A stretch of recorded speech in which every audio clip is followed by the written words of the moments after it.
what is emancipation? So I guess what is meant by emancipation by the critical school of It's a big Frankfurt School? question. It's a big question.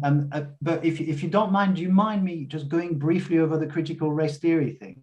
Please, please. Yeah, Oh, yes, no, Just to definitely. clarify my position on this, I think it's absolutely an incredibly important.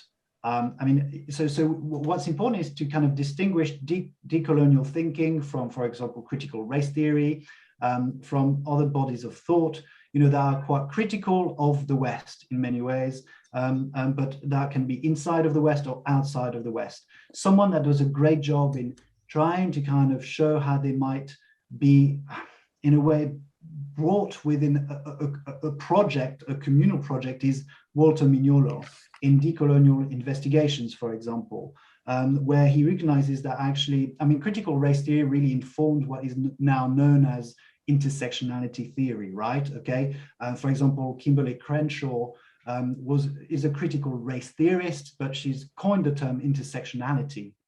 And that is a critique in many ways of West and Western epistemologies. You can say that actually intersectionality can be also a critique of an ontology, of Western ontology. There is the potential there to be critical of this particular notion that we are all bounded, adversarial individuals.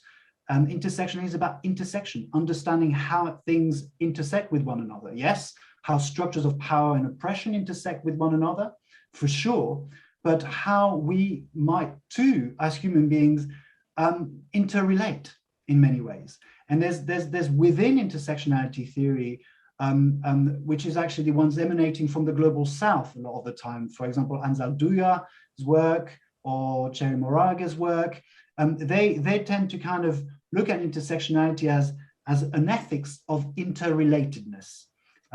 It's Anna Louise Keating, I think, that's the way she describes it. That you know, we think of individual interrelating, that we actually, my own identity is very much that my own freedom, my own emancipation, and I'll come to emancipation in a minute, is realized through others in many ways. It's not just that my freedom is separate from yours, it depends on your freedom in many ways. That my identity is not just separate from yours, but actually, you know, to know who I am, I in many ways, I need to know who you are, etc., etc. It's a different perspective on the world in many ways. It's a different way of a new way of thinking about the world, a new way of being in the world. So there's potential in there to think along those lines, and therefore very strong affinities, I would argue, with decolonial thinking, as Walter Mignolo kind of showed, but also potentially, I think there are very strong parallels with the Frankfurt School too. But anyway, so emancipation, goodness me, right, yes, what a term. Again, there might be quite a lot of people disagreeing with my take on this. My understanding is that it comes really from the period of slavery, when we were talking about the emancipation of slaves, right? So it was a term that really was about freedom from bondage, right? So it's, when I think of emancipation, the image I have often is removing the shackles, right? And then, I mean, that's for me the core of what emancipation is.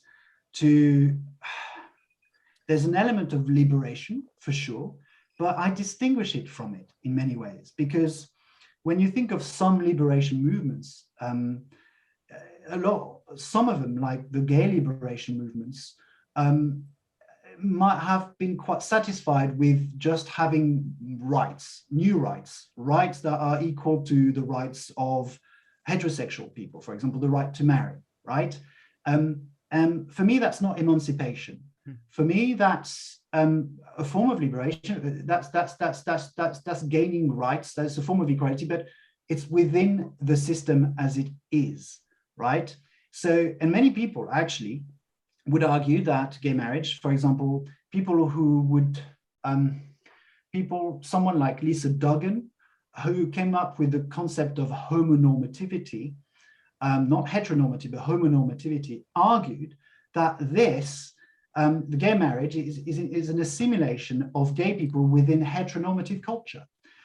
So it's not a form of liberation. If anything, it's kind of like, it kind of like undermines their emancipation, because it's a leverage buyout, isn't it? It's yeah. kind of, yeah, it's kind of, you're buying into the To system. use an interesting terminology, yes. It's an interesting way of looking at it, actually. Absolutely. So for me, emancipation is more than that. It's emancipating oneself from structures of oppression, and adding rights, or making someone equal to those who oppress, in many ways, who oppress them, is not, for me, a form of emancipation. A form of emancipation is giving them the possibility to have control and to actually shape the norms as well. And they've also shaped the institutions too. And that requires systemic or structural change. So for me, emancipation, the way I see it, it entails a systemic or structural change. And I think the key thing to concentrate on is to understand how a program of emancipation might work across different types of struggle, without necessarily reducing one to another, but just to understand how it is that different struggles might combine together to kind of lead to the emancipation of different groups, right? And that means, therefore, to a change of structures and institutions that reflect the interests of those